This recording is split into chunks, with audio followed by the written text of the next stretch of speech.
కేంద్రంలో అధికారం ఉండేది మోడీ గారి ప్రభుత్వం కాబట్టి మోడీ గారికి మల్కాజ్గిరి గెలిపించి ఒక గిఫ్ట్కి ఇవ్వాలనేటువంటి కోణం ఆలోచిస్తుంది. ఇక్కడ ఉన్న ప్రజానికం అంతా కూడా రాజేంద్రాన్ని మళ్ళీ కాపాడుకోవాలి. రాజేంద్రాన్ని ఉంటే ప్రజాస్వామ్యం బతుకుతుంది, పేదల కింద అండ ఉంటుంది. 10 ఏళ్ళ టీఆర్ఎస్ పార్టీని అధికారంలో చూసింది. రేవంత్ రెడ్డి గారు 4 నెలలకే అంత తేలిపోయింది. అంటే ఈయన మాట ఇచ్చిన కానీ అమలు చేసే సత్తా లేదని తేలిపోయింది. కాంగ్రెస్ పార్టీ గత చరిత్ర కూడా ప్రజల ముందు ఉంది కాబట్టి ఇష్టం లేకపోయినా కేసీఆర్ ఓడగొట్టాలి కాబట్టి కాంగ్రెస్కి ఓట్లేసాడు. ఇప్పటికే నేను తెలియని కుటుంబం లేదు, తెలియని మనిషి అంటూ ఉండడం. ఎంత వీలైతే అంత కలిసే ప్రయత్నం చేస్తూ ఉంది. ఇంకా ఈ మిగతా 20-21 రోజులు కూడా నిరంతరంగా 18 గంటలు ప్రజాక్షేత్రంలో ఉండి ప్రజల మధ్యలో ఉండి ఈ క్యాంపెయిన్ చేసే ప్రయత్నం చేస్తాం. నిష్ణాతులందరూ కూడా దింపారు. ఈ రాష్ట్రంలో ఉన్నటువంటి పెద్దలందరూ కూడా ఎలక్షన్ దింపారు. అలా మల్కాజ్గిరి కూడా నన్ను పెట్టడం జరిగింది. Welcome to News Meters face to face interaction with Lok Sabha candidates. మనతో పాటు ఉన్నారు బీజేపీ సీనియర్ నేత ఈటెల రాజేందర్ గారు.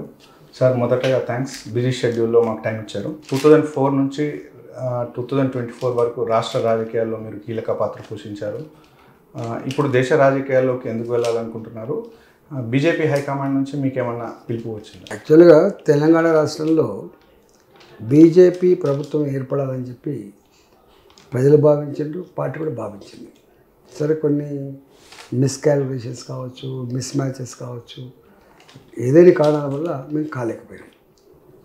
పార్లమెంట్గా జరుగుతున్న సందర్భంలో దేశం లెవెల్లో మీకు తెలుసు ప్రతి సీటు చాలా ఇంపార్టెంట్గా మేము భావిస్తాం కాబట్టి ఎవరిని పెట్టుకుంటే గెలవగలము, 4 సీట్లు ఎక్కువ రాగలుగుతాయో అదే క్రైటీరియాతోటి తెలంగాణ కూడా నిష్ణాతులందరూ కూడా దింపారు. ఈ రాష్ట్రంలో ఉన్నటువంటి పెద్దలందరూ కూడా ఎలక్షన్ దింపారు. అలా మల్కాజ్గిరి కూడా నన్ను పెట్టడం జరిగింది. ఎట్టి పరిస్థితుల్లో గెలుచుకోవాలంటే సంకల్పం ఉంది కాబట్టి పెట్టాను. అసెంబ్లీ ఎన్నికల్లో, ఉప ఎన్నికల్లో 7 సార్లు మీరు తిరుగు లేకుండా విజయం సాధించారు. అటువంటిది మొన్న అసెంబ్లీ ఎన్నికల్లో 2 చోట్ల ఓటమి చెందారు. అది ఊహించని పరిణామం.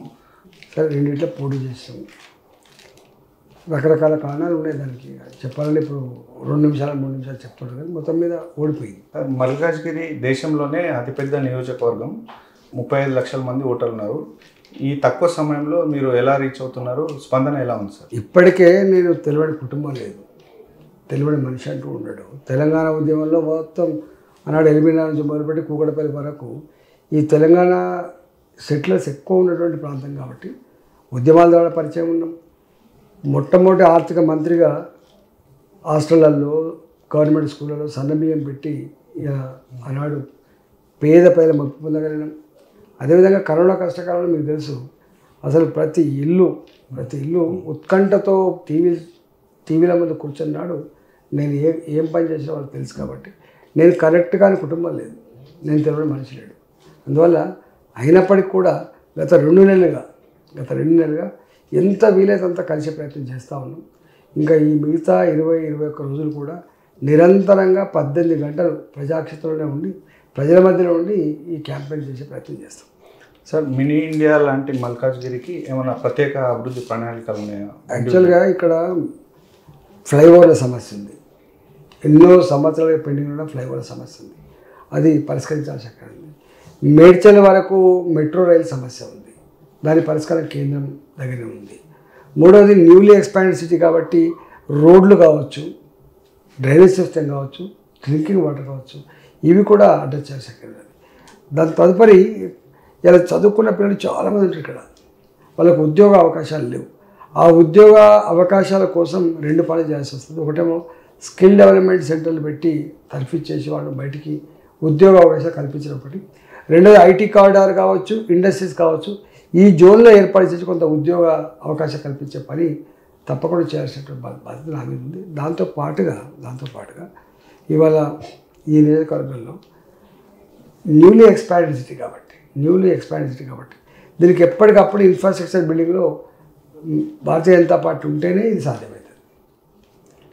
సార్, మీ కాంగ్రెస్ బీఆర్ఎస్ ప్రత్యర్థులు నాన్ లోకల్ పాయింట్ హైలైట్ చేస్తున్నారు.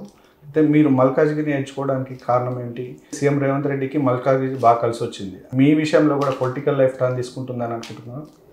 గవంత లోతుగా నేను పోను కానీ ఒకటి మాత్రం సత్యం. ఇవాళ మల్కాజ్గిరిలో మల్కాజ్గిరిలో డెఫినెట్గా భారతీయ జనతా పార్టీకి చాలా అనుకూలమైనటువంటి వాతావరణం ఉంది. ఇది అసలు సిటీని ఆనుకున్నటువంటి అంశం కాబట్టి. కారణం ఏంటంటే మోడీ గారి మీద ఉన్నటువంటి మంచి అభిప్రాయం కావచ్చు. మొన్న రకరకాల 370 ఆర్టికల్ రద్దు కావచ్చు, త్రిపుల్ తలాక్ రద్దు కావచ్చు, శ్రీరాముని ఆలయ నిర్మాణం కావచ్చు, ఇలా చంద్రయాన ప్రయాణం కావచ్చు, ఇవన్నీ చాలా కలిసి వచ్చి డెఫినెట్గా ఇక్కడ భారతీయ జనతా పార్టీకి వెళ్ళడానికి మంచి స్కోప్ ఉంది. రెండవది రేపు ఇక్కడ గెలిస్తే మంచి నియోజకవర్గంగా అభివృద్ధి చెందుతారు భావన మాత్రం ప్రజలు బలంగా ఉంది. మూడవది మీరు ఇంతకుముందు అన్నట్టుగా అక్కడ ఓడిపోయింది కదా ఇక్కడ అనేటువంటిది. సరే అక్కడ ఓడిపోయినా ఇక్కడ ఉన్న ప్రజానికం అంతా కూడా రాజేంద్రాన్ని మళ్ళీ కాపాడుకోవాలి.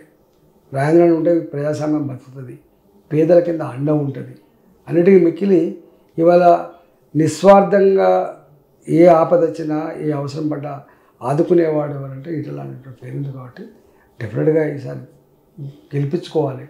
కేంద్రంలో అధికారం ఉండేది మోడీ గారి ప్రభుత్వం కాబట్టి మోడీ గారికి మల్కాజ్గిరి గెలిపించి ఒక గిఫ్ట్కి ఇవ్వాలనేటువంటి కోణం ఆలోచిస్తున్నారు. బీజేపీ మళ్ళీ అధికారంలోకి వచ్చి మీరు ఇక్కడ మల్కాజ్గిరిలో గెలిస్తే మీకు ఒక ఉన్నతమైన పదవి వస్తుందనేది ఒక టాక్ వినిపిస్తుంది. అదే మీకు బీజేపీ క్యాడర్ నుంచి సపోర్ట్ ఎలా వస్తుంది? బీజేపీ 30 ఏళ్ళుగా 40 ఏళ్ళుగా పనిచేస్తున్న క్యాడర్ వెళ్తున్నారు.